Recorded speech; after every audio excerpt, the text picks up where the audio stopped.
নমস্কাৰ সকলোকে study driven আসামলৈ পুনৰবাৰ আপোনালোকক স্বাগতম জনাইছো। আজি আমি 30 মাৰ্চৰ গুৰুত্বপূৰ্ণ কাৰেণ্ট এফেয়াৰ্ছখিনি এইটো ভিডিঅ' ডিছকাছ কৰিম।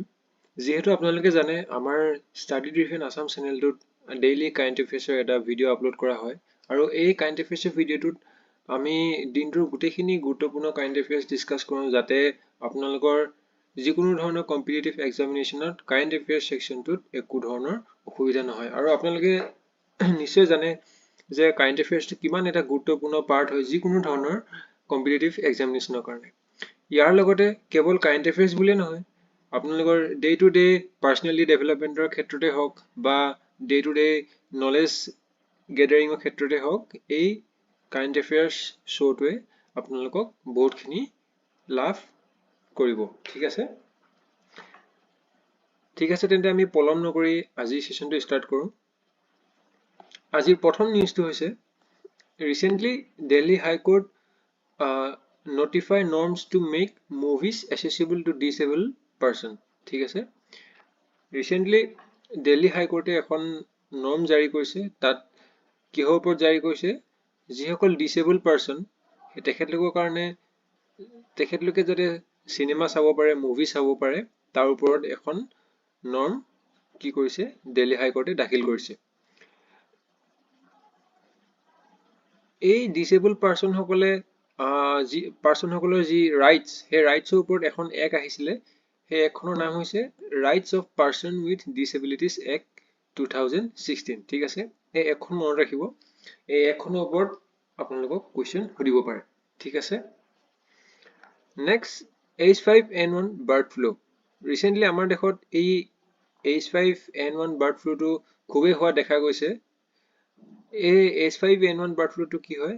It is a highly pathogenic virus that primarily circulates among birds. ঠিক আছে, আৰু এই বাৰ্ড ফ্লুটো অৰিজিনেট হৈছিলে চাইনাত ইন 1996। অৰ্থাৎ বেছি বছৰ হোৱা নাই এই বাৰ্ড ফ্লুটো অৰিজিনেট হোৱা। আৰু মেইন স্পেচিছ যোনটোক এই H5N1 বাৰ্ড ফ্লুটোৱে এফেক্ট কৰে সেইটোৱে হৈছে চিকেন। ঠিক আছে, নেক্সট আমি থাৰ্ড নিউজটোলৈ আহিছোঁ। পাঞ্জাৱ ভায়ালছ ৰাইচ ফিল্ডছ কেৰেলা। বৰ্তমান এই পাঞ্জাৱ ভায়ালছ ৰাইচ ফিল্ড কেৰেলাৰ এই ৰাইচ ফিল্ডসমূহ কি হৈছে, নিউজত আছে। এই ৰাইচ ফিল্ডসমূহৰ বিষয়ে আমি জানো আহক। দি কট্টানাড বিলো চি লেভেল ফাৰ্মিং চিষ্টেম। ঠিক আছে, এই কেৰেলাৰ কট্টানাড নামৰ জেগাটুকুৰাত বিলো চি লেভেল ফাৰ্মিং চিষ্টেম এটা ফাৰ্মিং চিষ্টেম হয়, যোনটো ইণ্ডিয়াৰ ভিতৰত একমাত্ৰ ৰাইচ কাল্টিভেশ্যন মানে কি বুলি কয়, ৰাইচ কাল্টিভেশ্যন হয়, অৰ্থাৎ ধান খেতি হয় বিলো চি লেভেল। ঠিক আছে, সমুদ্ৰ লেভেলৰ কি বুলি কৈছে, বিলো, সমুদ্ৰ লেভেলৰ তলত ধান খেতি প্ৰেক্টিচ কৰা একমাত্ৰ ফাৰ্মিং চিষ্টেম। ঠিক আছে, আৰু এই ফাৰ্মিং চিষ্টেমটো তিনিটা লেণ্ডস্কেপত কৰা যায়। তাৰে প্ৰথমটো হৈছে কৰপদম।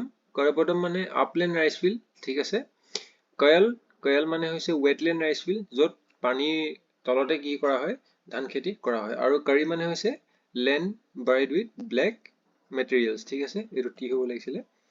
ঠিক আছে, যিহেতু এই পাঞ্জাভায়ালছ ৰাইচ ফিল্ডটো নিউজত আছে, আপোনালোকক সুধিব পাৰে যে এই পাঞ্জাভায়াল ৰাইচ ফিল্ড কোনখন ৰাজ্যত পোৱা যায়, আৰু এই যোনটো কট্টানাড বিলো চি লেভেল ফাৰ্মিং চিষ্টেম, যোনটো ভাৰতৰ একমাত্ৰ বিলো চি লেভেল ফাৰ্মিং চিষ্টেম হয়, আৰু কোনটো শস্যৰ লগত সম্বন্ধিত বুলি যদি সোধে তেনেহ'লে ক'ব লাগিব কি, ৰাইচ কাল্টিভেশ্যন, ধান খেতি। ঠিক আছে, নেক্সট ৰিচেণ্টলি এখন ৱাইল্ড লাইফ চেঞ্চুৰীত কি হৈছে, ফৰেষ্ট ফায়াৰ হৈছে।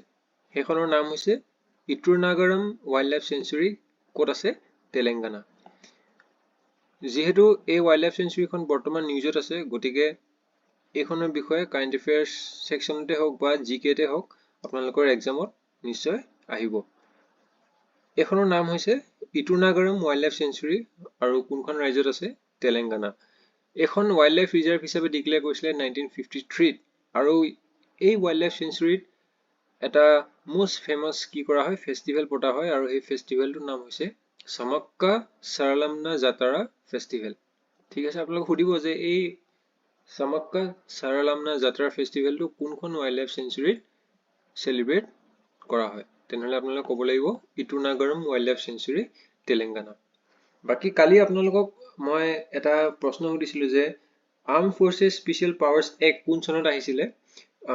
গতিকে আনচাৰটো হৈছে 1958ত আহিছিলে এই এক্টটো। ঠিক আছে, বাকী আজি কাৰেণ্ট এফেয়াৰ ছেশ্যনটোত ইমানখিনিয়ে আছিলে। আপোনালোকে যদি আমাৰ বাকীখিনি প্লেলিষ্ট চেক কৰা নাই তেনেহ'লে নিশ্চয় চেক কৰিব আৰু ভিডিঅ'টো ভাল লাগিলে লাইক কৰি দিব। পুনৰ এটা ভিডিঅ'ত নিশ্চয় লগ পাম। Thank U.